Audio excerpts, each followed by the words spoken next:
Welcome back to the Backside Potty. This week we are joined by Alex Grunke from Bikestyle Tours to wrap up their Grand Tour season and to talk about some new exciting tours they have on offer. And we have some new news about Brisbane's newest cycling team and how you can get involved. 2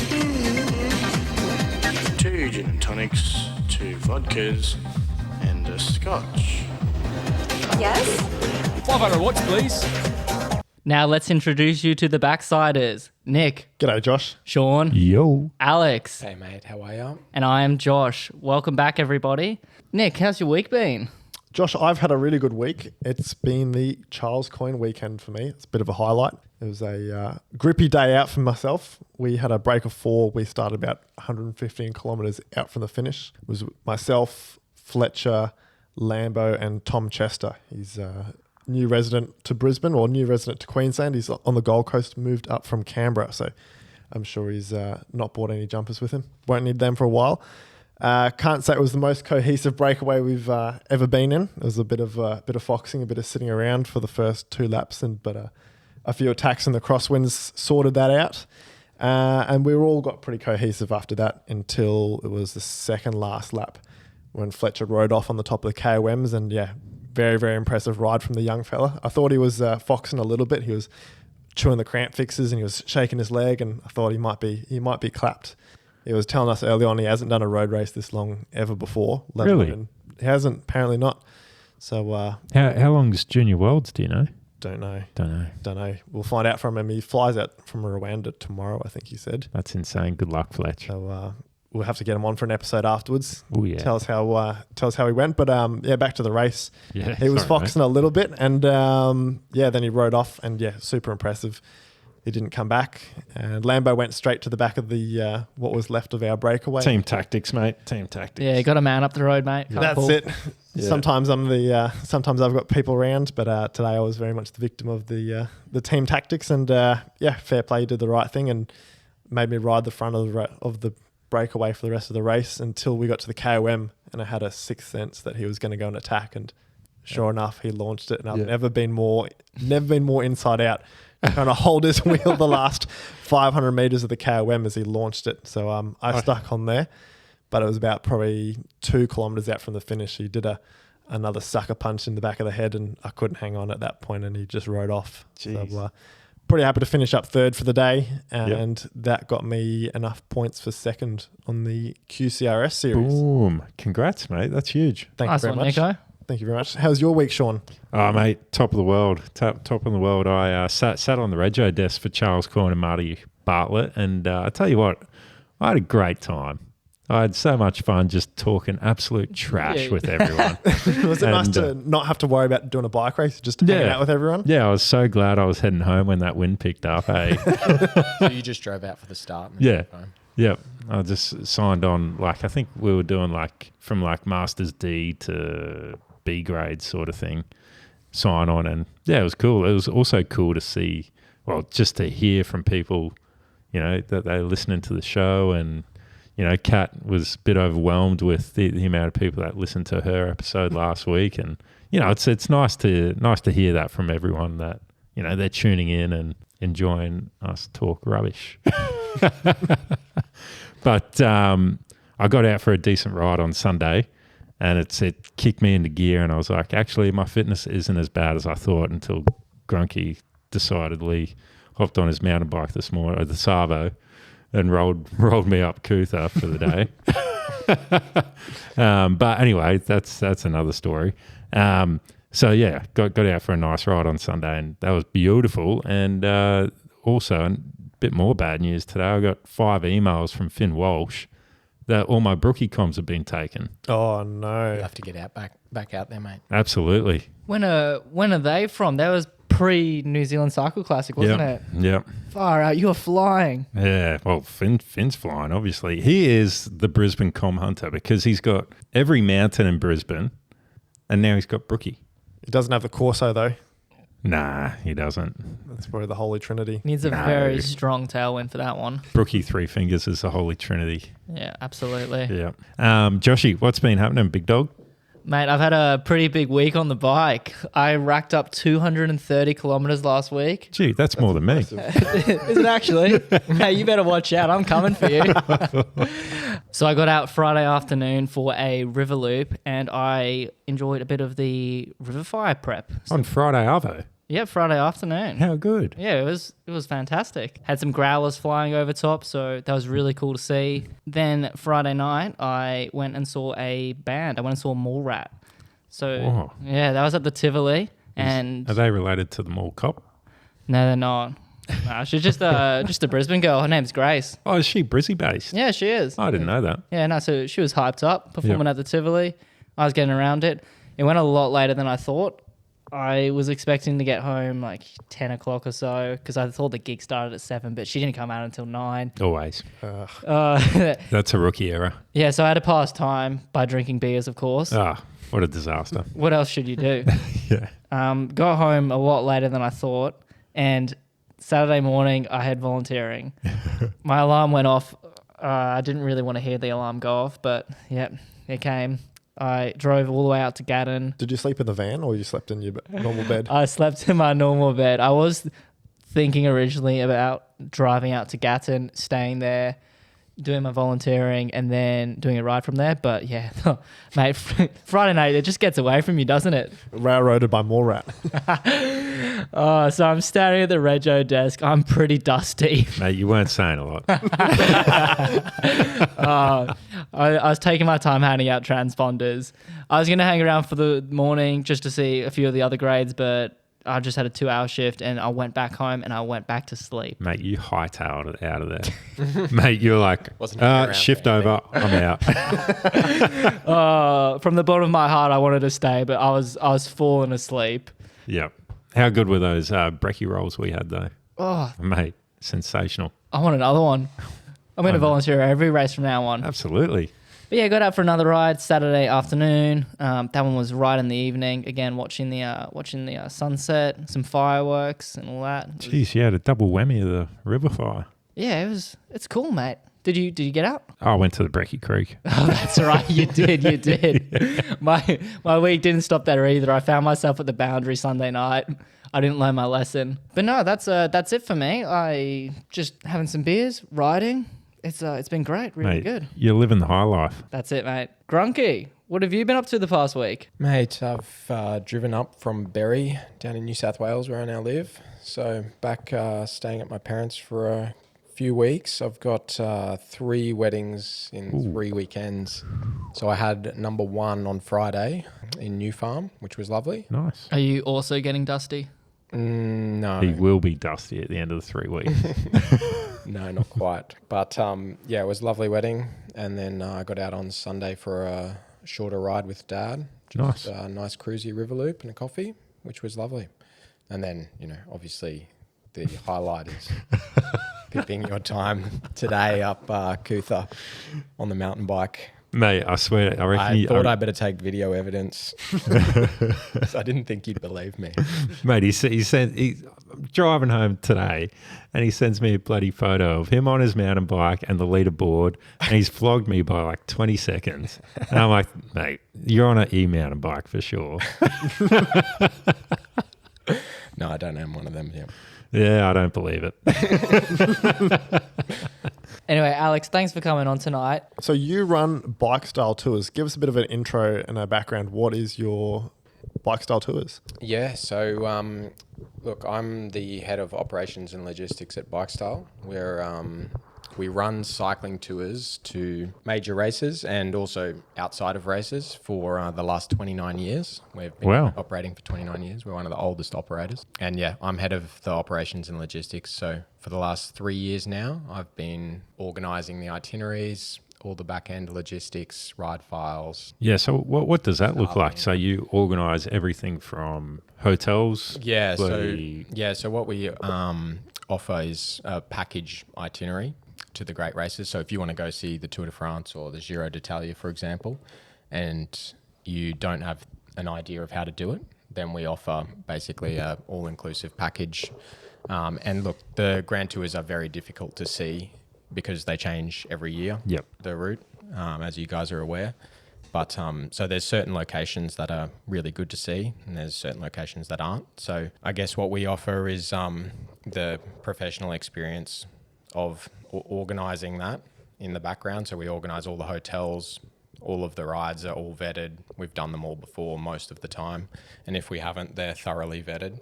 And then we have number of guides on each trip. So we run a 1-to-5 ratio, roughly 1-to-6 ratio of guides, which is one of the highest in the industry. Yep. And we always have native speaker as well on the trip to deal with language barriers, Yep. which obviously come up when you're traveling through France and Italy in rural areas. I can imagine. And so we sell packages from between 1 week to 2 weeks. If you want to do the Grand Tour, it's 27 days for the Tour de France. So you do the full Grand Tour? Yep. A full 27-day yeah, tour? so it's the Grand Tour is it basically is 2 trips that we join together. So we have at the Tour de France, for example, this year we ran 7 trips. So we'll always have a Grand Depart trip, which is the front end of the tour. They'll see the team presentations the first few days because, of late, the Tour de France has always had and now the Giro d'Italia as well, but they've always had a stage. The first few stages, the Grand Depart has been held by another nation. Yes. This year was the first year it was back in France. Yeah. In Lille. Usually we will offer a Grand Depart trip. So last year was Florence. So they do, as they start in Italy, they do a few days in Florence in the region, stayed in Lucca, and then they head with the race for a few days. So that's the first of the trips. And then, so the first trip was 10 days, and then the Grand Tour guests, they will then join one of our other groups for the remainder of the tour. So yeah, we do offer one that's 27 days usually. Wow. It's a long time to travel, but it's usually not one that is taken up by new guests. It's usually clients who have traveled with us before and know what we offer, like the guides and the experience. So they book the whole thing. And what's the day-to-day look like on tour? How many Ks are you riding? Yeah, so it just depends on the type of tour. So at the Tour de France, for example, that's our least riding trip, I guess you would say, because the Tour de France is so big from an organisation perspective that we do the least riding there, just because of the logistics. And it's a very fan-orientated, we're there to see the riders more than anything else. Yep. Most of the rides will be between 50 to 100 kilometres. We'll offer a short and a longer option most days because we sell for groups. We sell group trips. So the itineraries your trip will have somewhere between 7 is the minimum number of people we usually run, which is with one van, up to groups of 34. So that's a large bus and 2 support vans. Yep. 34. Yeah, so 6 or 7 staff. Yeah, driver. Jeez, And, that is a logistical nightmare. Yeah, it can be with the tour. But with the bigger trips, you have the ability to split up the rides more. Of course. So you have more guides on the road. Yep. You also have more disparity in the riders. Yep. But it allows you to ride with different people throughout as well. There'll always be someone around your level. Yeah. So you would on a tour where you would have that many people, you'd have a fast group, a medium group, and a slower group. Yeah. So, yeah. To some extent. A lot of our rides at the Tour de France as well are based around the iconic climbs. So we'll try to go, if we're in the region of Provence, we'll always do Ventoux, for example. Yeah. Or if you're in the Alps, you usually do Alpe d'Huez. So those climbs, you can do it full gas. Yep. You'll be stuffed at the top. Oh, yeah. The other person who goes at 5K an hour, they'll go full gas. They'll be stuffed at the top. They just take a couple hours longer. Do the staff take turns on who might go with the fast group and who goes with the slow group? Do you rotate? We do. It just depends on who's on the trip as well. Not all of our staff are ex-professional. We do have, those style of riders in there. So we've got, some of our best staff are ex-pros. Drop some names for us. Get us excited. They're all old Belgies from the 80s and 90s. Yeah, nice. So Eric de Klerk's probably our most experienced guide. So he's been with Bikestyle for probably 20 years now. Wow. And then, we have Pat Yonker as well. I don't know whether you guys know. Yeah, I've heard of Pat, yeah. He used to race with Lance on US Postal. He won TDU and was top 10 in the tour. So Not a bad Palmera is. He sounds experienced. Ticks boxes. But then we also have, a lot of the most important thing for our guides is to be good with the people. Of course. So, a lot of our guides some of them found cycling later in life. Like one of our very good trip leaders is from Melbourne. He's a fiery. He's only started riding, when he was like 35, 40. Yeah. And he's been doing it for 15 years now, and he's one of the best, He's just really good with people. Yeah. Good with organising everyone. Just makes it a good experience for your customers. Yep. So your customers, all they have to do is pay a package deal, and what else do they have to do? What do they have to organise? They have to organise their flights. So the packages we sell will have a start and finish location, usually the same airport if we can make it work, but it just depends if it's a race, like the tour, sometimes they're starting and finishing in different areas. So flights aren't included. And then basically from there, if they bring a little bit of cash for incidentals, they can hire bikes through us. All their transport and logistics is covered, all their hotels, all the rides. That's it. All the guiding. They just got to get to the start line and you take them back to the finish line. Yep. And hopefully they do some pedaling beforehand. Yeah. So with that, do you prescribe them a training plan when they sign up? So when we have a amount of training that we suggest to them, they fill in a few details when they book a trip that lets us know how many kilometers they've been riding each week and what sort of climbing they've been doing. I'm not sure that everyone's honest when they answer that question, but or maybe they're using e-mountain bikes. But yes, speaking from experience, yeah. But no, when they sign up, we now have a program that they can access through RCA, Road Cycling Academy. So one of their standard off-the-shelf programs is now available once they sign up for a trip. That's a great offer. Yeah, just to try to help them prepare, because obviously being from Australia, a lot of our clients are Australian or American, and they don't have access always to the larger climbs that you get in Europe. So it's always a shock for a few of them, or probably a majority. If it's their first time in Europe, they're shocked by how big they are, how big the climbs are. Yeah. Instead of climbing for, 20 minutes at threshold, they're climbing for 2 hours at threshold. So I've never done that. Can't relate. Well, you can in December, mate. 2 hours at threshold. What's in December? We've got a couple of new style of trips that we're trying to run. So we've got in December, we've got a Calpe experience, which is, so Calpe is on the Spanish coast, southern coast, down near Alicante. It's a beautiful part of the world. It's in December. That's where all the professionals do all their training camps between there and Sierra Nevada. So we're running just a 8-day trip down there. Yeah, and it's so less focused on a race, for example. Like it's not following a race at all. It's just based on doing those iconic rides down there that the pros will be training on. Yeah, right. So very high likelihood you'd run into a pro team whilst on this tour. Yes, definitely. Yeah, they'll be all out trying to set the comms. Yeah. You'd be out there looking at the Strava leaderboard every day, wouldn't you, Shawnee? Oh, see how you stack up. Absolutely. And I'll be 300th fastest.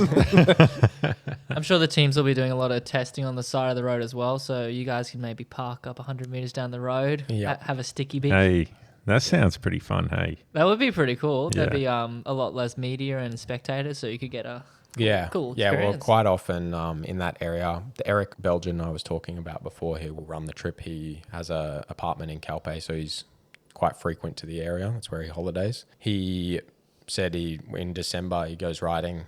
He'll see a pro team every day on the climbs. They'll get past. He won't be catching them. Yeah. They'll be flying past, but you can try to hold the wheel for as long as you can.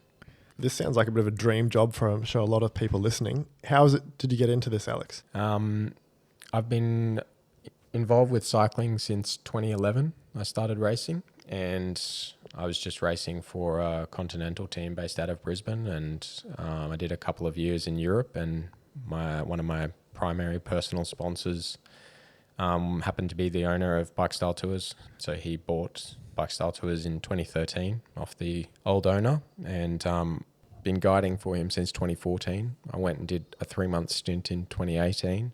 In 2022, I wasn't enjoying my engineering job that I was in, and a role came up with him at Bikestyle to take over his logistics and ops. So I jumped at the chance, and Haven't looked back. Yeah, I've been loving it. So Mate, you get to travel the world riding your bike. And you get paid for it. And you're pretty well a professional athlete. There's something wrong with you if you didn't enjoy it. Now, you run all these tours throughout the year.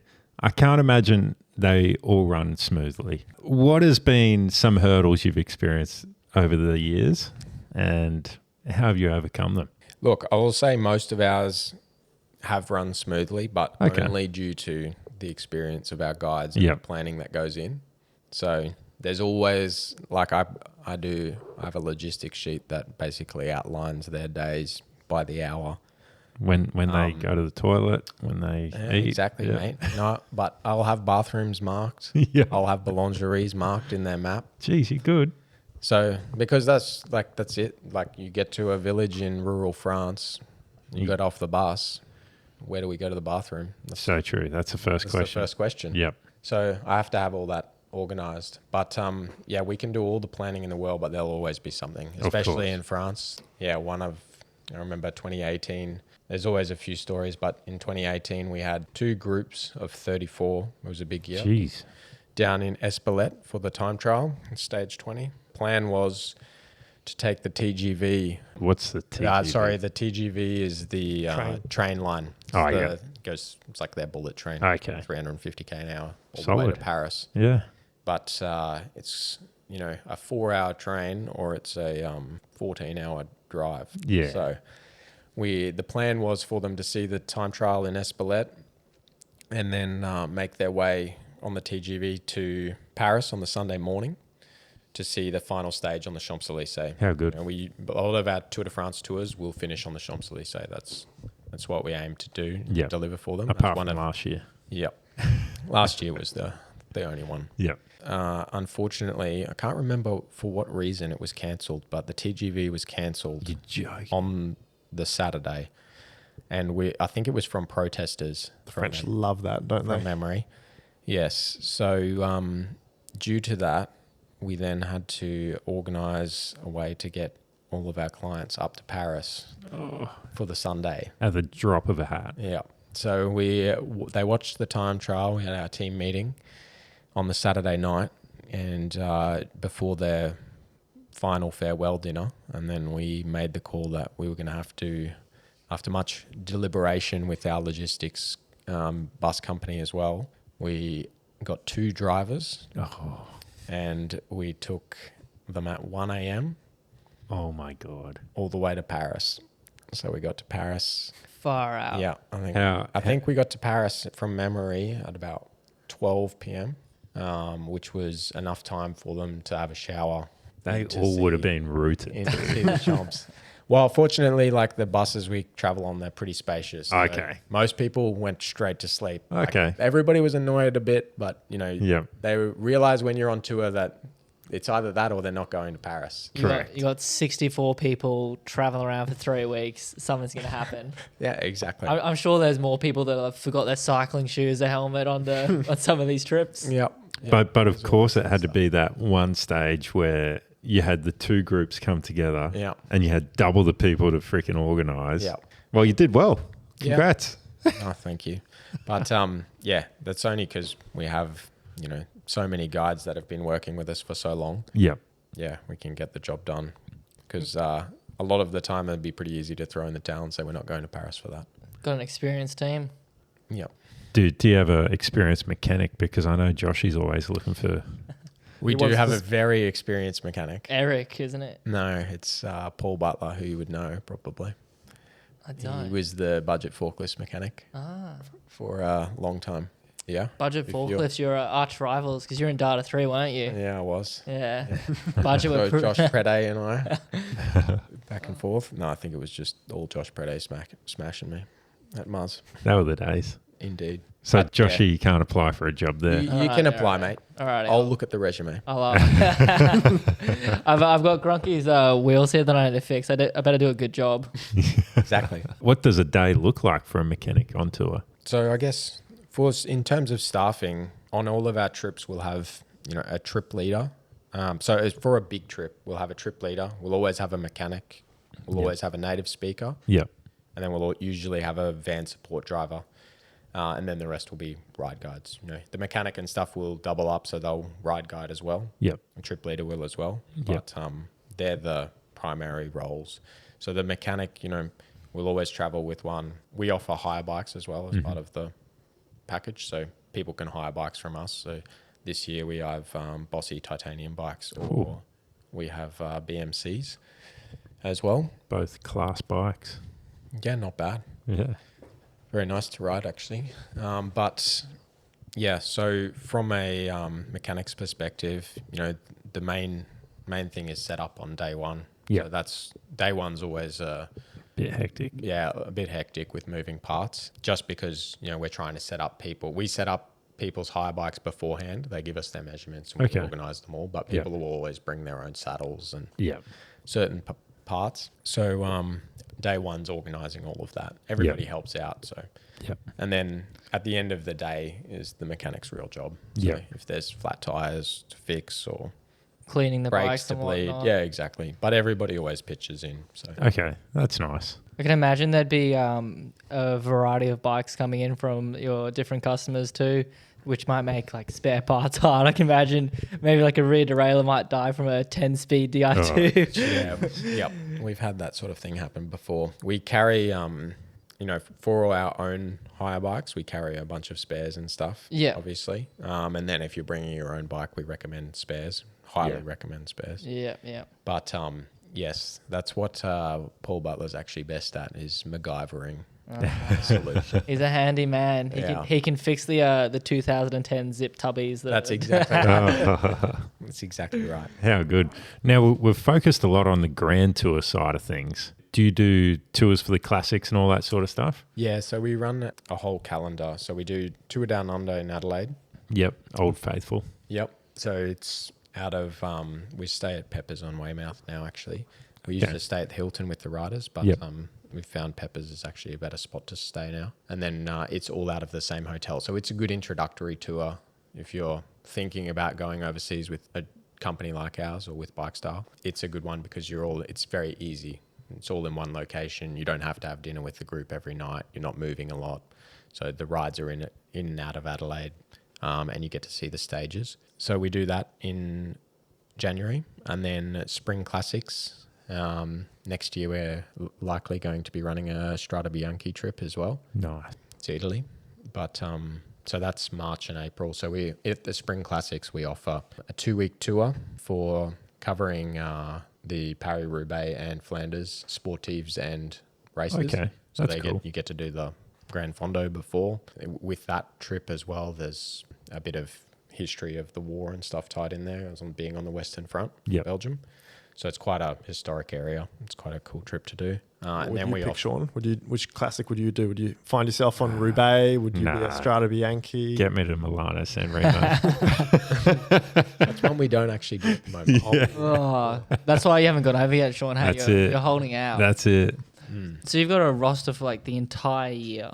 Yeah, yep. So our main down period is just after the Vuelta. So the back end of the year.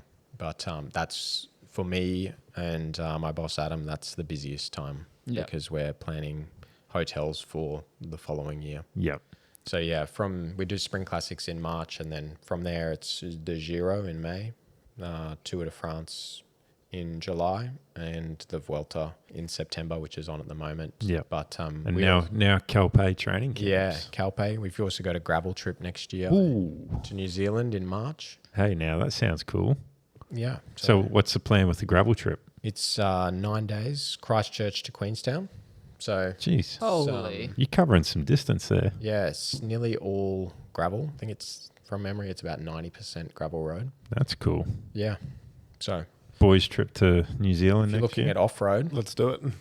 That would be a lot of fun. How much annual leave have you got on your new job, Sean? Enough for a boys trip to New Zealand. for Lock it in, Eddie. 9-day bloody cycling trip. That sounds unreal. It's whether or not my graveling handling skills can You got 9 days to work it out. You'll be fine. You've been practicing on the farm, haven't you? Yeah. Mate, you'll be sweet. I'll You'll be be sweet. fine. All right, Grunke, pencil us in. Sounds good. Deposits on Josh. Yeah. Sure, mate. I guess you got a lot on the agenda. Next year sounds very exciting. You got a few exciting things at the end of the year. The Kelpe training camp, that's set in stone. Yep, that one's So- in December. So that will just be a smaller group. So Yep. we're just trialing this trip to see more cycling based outside of the races Yep. type of holiday. Yep. Or some younger people to push themselves on some of the comms, Yeah. do a bit of training. Most of the grand tours, the primary focus is to see the race rather 100%. than to ride the climbs hard. Yep. A lot of the time, even if you went for the comm, you'd get stopped by the gendarme. So Yeah. So that's why I Calpe, haven't got any. so Calpe will actually be a training camp and not a tour. I won't say it's a training camp, but it will be pushing it on Yeah. the bike. Yeah. How many people are you wanting for that kind of group? So that's just a smaller group. So we're just looking at running with 6 or 7. Oh wow, Yeah, that is a nice. really that is a small group. Intimate. And then and then like 2-3 staff or Yeah, 2 staff. Yep. yeah, right. Yeah, that, Maybe you can go with Shaddy and do some com roaching. Yeah, we'll get some edits. We'll put the 360 camera on. oh, that was pathetic what you guys did. You couldn't even get to the top. Surely you got like the fastest 1 kilometer or something. We've got to not be far off it. But the lead out we got from Fletcher was pretty impressive. So Nah, for those that are listening and have missed it, make sure you click on the Backside Potty Instagram account. We've just dropped a video with Alex Shadbolt. We went out there this morning and tried to film a little bit of a reel. Finn's time is out of touch. No chance we're going to get sub 6, but Mate, he's a robot. we had to go and to see how fast we could get up there, and had a good lead out from Fletcher. He, I think when I looked down, I was like over 460 watts or something for On the wheel. on the wheel, and then he peeled off, and I had what was left. Legs felt like they got rocks in them after the weekend. Very hard to get the pedals around, but I think I dropped Shaddy off just after Stringy Bark, and then And he didn't last much longer he hit after the, he that. hit the limiter after that, and Brother got peeled. he got absolutely peeled. His then he snot hanging bolted. out of his nose. He looks like went all in. We had the tailgate camera on my bike, and he Mate, had the footage was really good from that too. the backside camera Yeah. literally on my backside. Yeah, and yeah. Comes up all right. So what do you reckon? Do we deploy it at some crit races later in Mate, the year? absolutely. If Louise allows it. On the front, on the back, we'll put it there. One question I had, Alex, is how do you work out where you're going to ride? Do you talk to some of the locals in the area? Do you spend a bit of time on Google Maps or the Strava heat maps? How do you work out we're going to go to an area that's good for cycling and string a couple of routes together for the day? Yeah, so it just depends on where the trip is. So the hardest one in terms of logistics is the tour, because you're going to a different area every time. And there's just so much activity all through the region as well. Yeah, there's a lot of activity. I mean, a lot of the rides at the tour, you're focusing on one of the main climbs, so they're easy to find. In the smaller regions, I spend a lot of time on, if I haven't been there or we don't have existing rides through the region, I'll spend a lot of time on Ride with GPS, Street View, Strava, heat maps. A lot of our rides are based on experience. So that's how we pull together a lot of our best routes. Is a lot of them we've ridden before or gone exploring in that area. Yeah, Gotcha. nice. You got a thick encyclopedia. Indeed, yes, we have a ride database that's rather large. Now, one tour that you're currently doing is at the Volta. Yep, we have a And, group at the Welter at the moment. It's been a throwback to the old school Grand Tours a little bit this year, I think, in terms of Jonas is sitting up and letting the breakaway win every second stage, and UAE's cleaning up half the stages. What's the They story won there? 7 now. 7 stages. It's insane. I think they got to win 2 more, and they've broken the record for most wins in a Grand Tour by a team. What was Wow. who had the record previous? US Postal probably. It was in that era. Yeah. Yeah, I don't think it was US Panasonic. Postal. Yeah, it was in that era though. So it's a long-standing record. So I actually sort of want to see them get it. That'd be cool. Reset the Definitely. standards. Yeah, Definitely possible. I think after stage 14, Mark Sulla picked up the 7th stage win.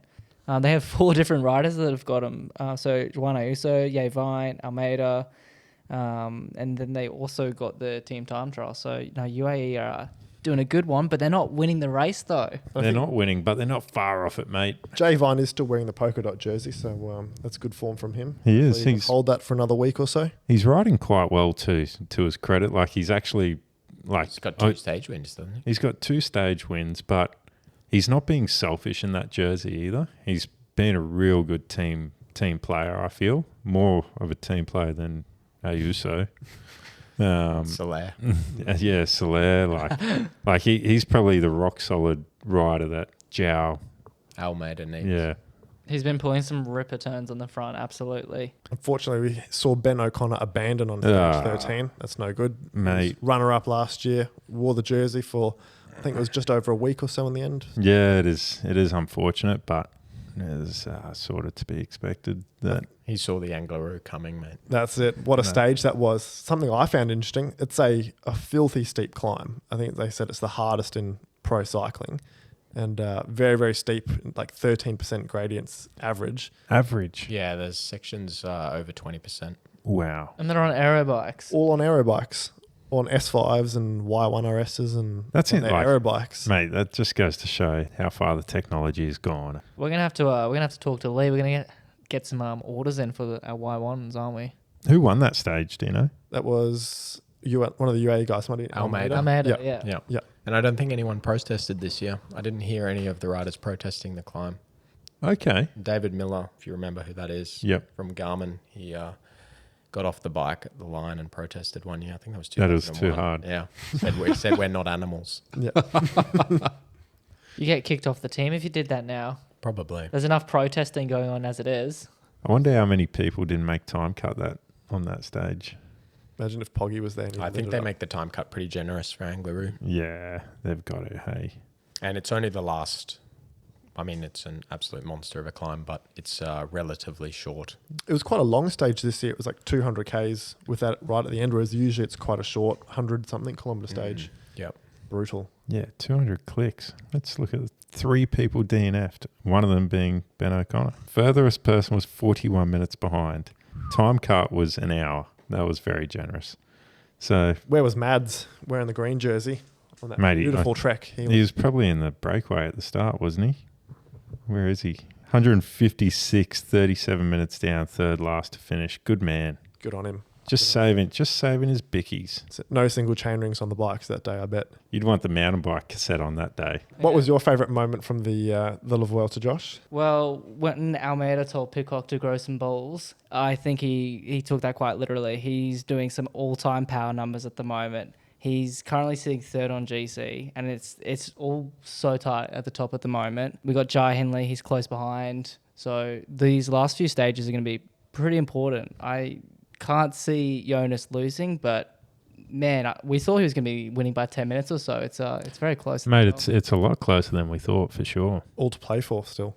Ooh, yeah. Well, it could just come down to like Jonas has a shocking TT because he had a shocking TT at the tour, and it's very possible that could happen again. So who knows what happens? We'll all find out by the time this gets released. But as to how the TT went, Hopefully Hindley can squeeze his way onto the podium. mate, I'd love to see that. Hey, That would be really good to see. one for the good guys. Speaking of good guys, GT. hung it up. Mate, and With what style. a parade the Tour of Britain did for him, hey? It was It's his home race. his home race, but he actually designed he designed a nice jersey for Ineos with getting rid of the big white Total Energies branding. That wasn't the best design. No. It really looked like they just plonked the logo onto that jersey. Exactly, but G actually handcrafted that jersey himself, and I reckon he did a cracking job, and he was getting around on a bloody shiny white and gold Pinarello Dogma as well. That looked fresh. Mate. That looked so Something nice. to put in the living room. That'll stay there for a bit. Only the best for the king. So Wigo had a Pinarello that looked exactly like that back in the day. Yeah, right. I'll have to get up a photo. Maybe got some inspiration from that. Quite But likely. it looked really good. He Yeah. also had some. Did you see the masks that he got made up? The Geraint Thomas face mask. No. It was just like this paper mask, and it's just got his sunnies on. It's got like a big nose and everything. And there was like hundreds of people just wearing Oh, it. that's awesome. It was like there's a small With the white jawbones. yeah. There's a smaller like team at the race, and every single rider like got a photo with G and they had that's the cool. mask on. Yeah, it was definitely heartwarming to see him finish up. It's so cool watching him ride down the riders, and they've got the front wheel Yeah. spinning. Remco front and center, Mate. giving a chapeau. Yep. Dual Olympian, bloody gold medalist. Sensational. And he actually came in second, Remco, in GC. So it's good to see he's backfiring. Looking good for world champs. It's going to be a spicy one down in Rwanda. Yeah, I think Pog's going as well, isn't he? Yep. So we'll be See if Remco can fit it to the Pog. Oh, it'd be good to see. Well, Be good to see. And our boy Julian Alaphilippe came in third. yeah, he's back. He's back, baby. That's he hasn't had a GC result for a long time, Julian. So that's good to see. And Roman Gregoire got the dub out there. One standout rider that I want to mention is Brady Gilmore. He got a ride with the pro team with Israel. Promoted mid-season. Yep, and mate, he got some cracking results. On the last stage he got a 10th, and I think he pulled out a 6th in another stage. Hats off to Brady. I think big things to come there. Does it make you feel better after he molested you at Tour of Margaret River last year? Mate, he should not have been there. It should be illegal that he was there. But I'm glad, well, I'm not doing Margs this year, but I'm glad he's not there for everyone else's sake. surely that's how you feel, Nick, at Muzz with Liam Walsh riding around. We all just We all Someone feel give him the a same. world tour contract. Get him out of here. Get him away. Please get him off Mars. Same with Fletcher. Bloody even Lambo. Give Lambo a freaking contract for crying out loud. He can take the wife and kids as Swannies with him. Yeah, exactly. They'll do a great job. Speaking of local racing, you're wrapping up Charles Coyne and Marty Bartlett. Before Nico, you did sensationally. Thank you very much. Lambo actually won the Com jersey, and Neve Parslow won the QOM jersey in the women's, which was a special prize that Brady Chapman donated to the club. It was a jersey she won from the Tour of Gihar. Yeah, right. Sounds lovely. it's a perpetual. Yeah, it's going to be framed. And it's going to carried be along, a so. perpetual sort of trophy they get around. So that's cool that she's donated that. Brody's done a lot of great things for UQ Cycling Club and What a legend. sort of put them on the map a little bit. So no one ended up in the medical tent as well, Nico. So that's bloody important. fantastic. I heard that at the end of presentations. I thought I'd put it in the notes. Always a win when no one goes home injured, or we can go home with sore legs, but as long as there's no skin off, Yes, that's a win. Do you know who won women's A grade by chance, Nico? That was Chloe Bowen from the UQ Cycling Club won that. It was a sprint finish for the women's. She just edged out Jess Pratt Really? to take the win. So congratulations to her. That's a great win. Jess would have been filthy with that. Look, she's got to be happy she won the women's QCRS series. So Oh, obviously it's a nice- super consistent throughout the year and grabbing some great results. And Mate, that is one thing with Jess is she's very consistent.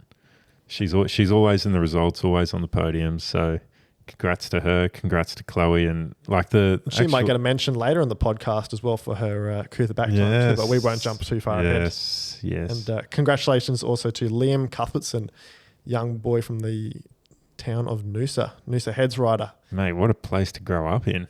right on the good hills, and he's won the men's A grade QCRS. So super consistent. Mate, that's great. That's great. How young is Liam? Do you know? I think he's fresh out of school, so he must be 18 That's a or fantastic result for a young fella. absolutely. Keep He's an eye on him. made the breakaways at Metros and Darren Smith, and then I think he pulled up a really good result as well Yeah, at the Life Cycle Handicap. and he got a bit unlucky at Charles Coyne, did he?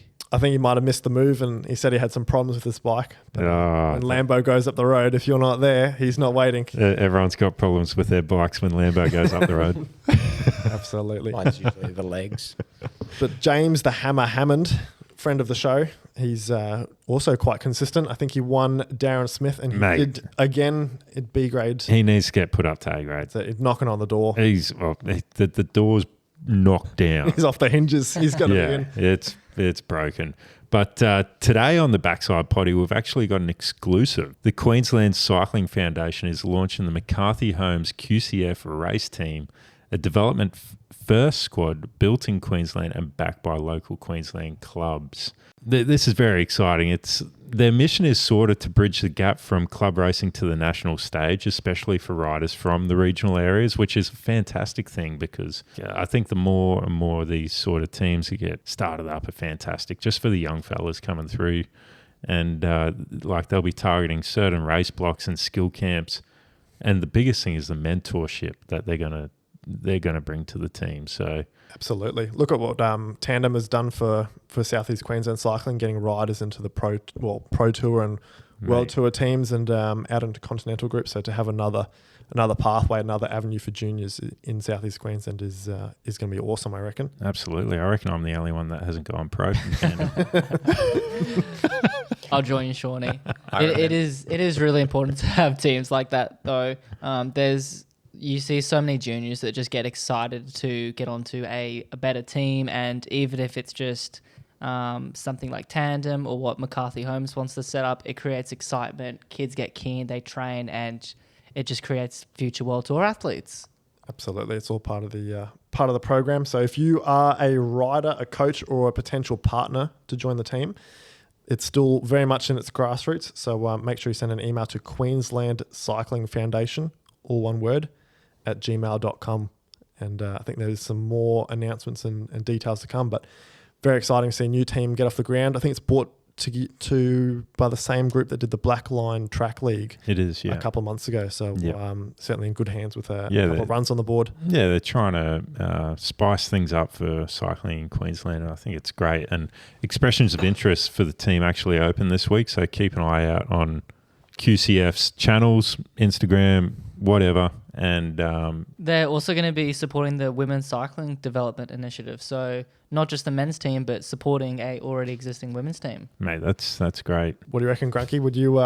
What was your pathway? You mentioned you used to be a continental rider, continental racer. What team did you start on, and what are some of the things that you wish you had when you were working your way through the sport? I think the sport's changed a lot in the last 15 years. But when I was racing, we would have 60 guys at Muzz every week, not 13. And I think Kirby's mentioned this. yeah, we had 140 guys in NRS. How many rounds of the NRS did you have? One a month, probably. For I was going to say like 10 to 15. Yeah, so that's all gone now. So I think they need to change the system. They need to provide a pathway, and track's not the only. That's what they're going for, or that's what they've been going for. And it obviously does provide World Tour athletes, but I don't think it's as accessible for everyone. It's a very different style of riding, especially when you're getting into it with a different level of support required. You can't just take your bike out from home to go ride track. No. But I think that Cycling Australia, and it starts with Cycling Queensland, and the local clubs and teams need to provide a pathway for the younger guys to get to Europe somehow. And obviously it costs a lot of money. So it's good that there's new teams that are willing to put their hand up and support the younger guys and the women as well. Now, like back 15 years ago when you were on the scene, not that long ago. Jeez, making you sound like a grandpa here. Was Europe a big goal for everyone back then? Because for a lot of the younger guys now, Europe's the short-term goal to go to a bigger goal. Because there's not much domestically now, is there? You kind of Correct. Get overseas as quick as you can. But previously, when you were racing, was Europe still the big goal, or was it like NRS is the big goal and the further goal is to Europe to then further develop yourself? Yeah, so I think when I was racing, we would race Queensland Team Series as well. So those were sort of the lead up races. Mm-hmm. And then NRS, if you could do well in NRS, you were on your way to doing something in the sport. Yeah. It was dominated by teams like Avanti, which then became Bridgelane. Andrew Christie Johnson, he produced a lot of World Tour athletes out of that team. Jack Haig, who's still with Bahrain Victorious. So those guys all came through that system. So he won the NRS. So if you could do well in NRS, then the goal from there, we would all race in Asia a little bit as well. So that was a good stepping stone to get to Europe. Yep. The racing was harder, but the level of athlete wasn't quite as high. So you could still get yourself some results whilst testing yourself on larger climbs and harder courses than you might get at Murray, for example. But yeah, Europe was still definitely the goal to race there back in the day. That was where you would get your contract. Yeah. It was very difficult to get your contract from Australia. Yeah, for sure. Yeah, but it's even more so difficult now, I think. I guess one tour that doesn't exist anymore that did put young cyclists on the map for Australia is the Herald Sun Tour. Yeah, for sure. I know it definitely put Seb Berwick on the map for going World Tour, and but like it's unfortunate to see races like that sort of disappear. There's obviously a backstory as to why they're not running anymore, but it'd be cool if we still had events like that for. It'd be good if they could somehow offer a version of Tour Down Under, like a lead up race or something. Where some of the World Tour teams are racing, or one afterwards. Yep. Because now that Cadell's is World Tour as well, it doesn't really allow that younger rider in a continental team to be able to race against the best. I remember I did Cadell Evans before it was World Tour. Yeah. Michael Storer was on the start line. Yeah, cool. And he was just dressed in his like club kit with his alloy zips on, and he just smoked everyone. Yeah. I remember being like, who the hell is this half chubby kid? I remember doing an under 19 nationals with Storer, and he did look a little bit Hubbard. Yeah. I was in like a break of 6 with, I can't remember who was there, but it was like Rowan White, Sam Jenner. It was a good break. And then Michael just single-handedly brought it back, and I'm looking at him like, who is this guy? Yeah. And now he's, winning Grand Tour stages. He's doing very well. He's doing it so good. But I think they need to somehow develop the pathway for athletes to be able to either access racing here or access races in Europe more easily, more affordably. Yeah. Because even when I was racing, it was very challenging, and like Adam, the owner of Bikestyle, helped with cost, but it was still very expensive. It's expensive to hold the license for a continental team already, and then to provide accommodation, logistics to get you to and from races and living. It's quite hard to work while you're in Europe racing full time. Yeah. That's all at a huge cost. So making that accessible in any way possible is, What are your thoughts on the Down Under Cycling Academy that Valentina runs? Yeah, so that style of team, I think that existed when I was racing, and it still exists now, obviously. And I think if it's done well, and with the riders as the primary goal is to send them pro, and not for the team to make money, that is very good. But I know there are some teams where they are basically, you're paying for a start, and the start's not guaranteed. They run it as a business. Yeah, so it's being run, I understand it's very expensive, but I think if the goal is to give the riders the opportunities, you need to be able to provide that. If you can't provide it, don't take their money. It does genuinely seem like Juka is trying to provide. It's only for Australian and Kiwi riders. Yep. It does seem like she's genuinely trying to give them an opportunity. Oh, that's awesome. Actually do some races, because I'm sure it's super daunting. A lot of juniors getting into cycling, and they're like, cool, what's next? And you're like, all right, next step, go over to Europe and race. Yeah, and I think that's one of the other hard things as an Aussie is you can't just go over. Like if you're, I don't know who's the best guy if you're Finn Walsh at the moment and you're doing sub 6 Coutha, like he obviously has World Tour numbers, but he can't just go to Europe and race a professional race. He needs to have a continental license, so he needs to be with a continental team. So, and those guys, as good as you are at Coutha, they don't care. Yeah. There's 100 Finn Walshes doing those numbers over there. They just speak Belgian, so they're not going to sign an Aussie for any reason just based on numbers. It'll have to be backed with results. So that's the challenge, I think. The teams want results, and they want them when you're young. I guess that's the issue for the young fellas now is we're going to Muzz to race with 15 guys around Muzz, whereas you go to Belgium and you're racing with 150 guys. Yeah, minimum. On a cobbled Kermesse course. Yep.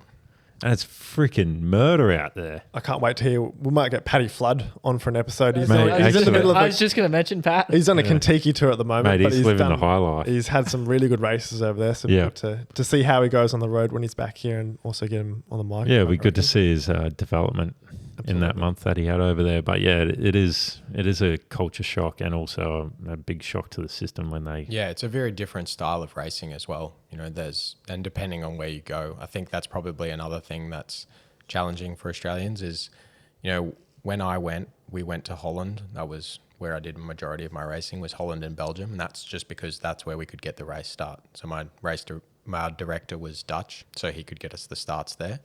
And they were very good races, but they definitely didn't suit someone like me at the time. It was a good learning experience because you're going up against 200 guys who all want pro tour contracts and are all putting out pro tour numbers. But it didn't suit a climber at the time. That's for sure. So if you could choose, you should go with a team that's in a spot that suits your style of racing. Yes, that is. But as an Aussie, obviously, that's very challenging. Yeah, correct. You sort of get what you're given a little bit. Bloody talking of racing as Aussies, we've got a little bit happening this weekend. We've got Ippy Friday night crit. Joshy, we've still got to get out there one night. And I'll get a few more Ks in leg first, mate. And then we've got the Saturday triple header that we discussed last week. Hemo are doing the Arvo crit out at Nunda, so that'll be good. Hopefully the weather's good for them. And we've got Muzz and Uni on Saturday morning. Nothing Sunday. Would have been good for maybe one of those races to happen on a Sunday, but that's all right. We spoke about this last time. It's all good. It's all good. It's all good. I might head out Saturday afternoon. Watch Nunda. Yeah. Always lovely sunsets. You love a bit of Kedron Brook action, don't you? Up and down on the bike. Are you gonna race Saturday afternoon? I probably might give Saturday afternoon a miss, but next week I believe we might be on for a double header. So there's Muzz OG reverse in the morning, and I think mid-morning, if we're tight and if we're organised, we might be able to make it back in time to do the Lister Sprint Challenge. Oh, now this Nunda 2. This is another gamble I like to play with. I think the Lister Sprint Challenge is the one that you get $500 if you win as well. So actually, it I could think be this, to play for. This is a doable doubleheader because they've done the doubleheader here before. I've been on the hotline calling the club, and I think they said we'll do it for this weekend, mate. So you can make both. That's exciting. So get excited for that next Saturday. Don't get ahead of yourself. There hasn't been a double in years. Mate, that's exciting though. I actually saw Byron Bay starting their spring crit series off. So if you're down that part of the world. Would you go for a drive, Joshy? Yeah, I might head down, mate. Mate, Sunday week. Bloody head down. 3-round series kicking off. Take a prize money from winning the Lister Sprint, put it in the van, drive down to Byron Bay. Mate, I'm not winning anything. And I got work on Sunday, actually. So, I'm not going to Byron Bay. You're joking. I know. I'll do the Sunday graveyard shift. Pull a sickie. Boring. Extra pay, though. Penalty rates, yeah. Somebody's got to do it. Someone's got to fix Grunke's wheel. That's exactly right. Mate. We had 507 people tackle Cootha last week. I was on the mountain this morning and there were quite a few people up there, and me and Alex did not tackle it last week, so I reckon we'll have at least 509 people for next week's segment. But Ducker, top of the table, 744. Have you ever had him on the potty? No, we need to get him on. Well, I think he's probably got the most Coothers ever. No, hands down. I reckon he's burnt a track into Cootha. Like he has the exact same line up Cootha. He's that efficient. We've got to put a blindfold on him, and then Nick, you can record him going up and see how well he does the climb blindfold. With the tailgate camera on. Yeah. Mate, he's a specimen, that's for sure. So he got it done, 744, Semi Madden, 758, and Sean O'Wood, haven't seen that name on here before, but he did an 810 for 369 watties. I'll tell you what, you did 100 watts more than him, and he finished the bloody segment. And I didn't. I didn't. Anna Haddon, again, number one, 9:48. Jess Pratt, 11:33. And I tell you what, there was a second between second and third because Amanda Haddon came in at 11:34. So keeping it tight there. The sisters, if they are sisters, Amanda and Anna. That's still that question is to be answered. Yeah, I didn't figure it out. Sorry. Yeah. Do on ancestry.com, do a link. Yeah. Take some DNA samples. I've done another Cootha, and I'm still not on the podium for the men's or the women's, but I'm getting closer. I'd be shocked if you're on the podium for the men. I think with a couple of another 200 kilometre weeks, Josh, the trajectory. I'd Yeah. be You'll be there. I'd Where be we- taking some blood samples if you're on the podium there, mate. Mate, I would have blown a gasket for sure. Where are we at this week? I've shaved off 45 seconds. Oh, so you're in the Crikey. 11s.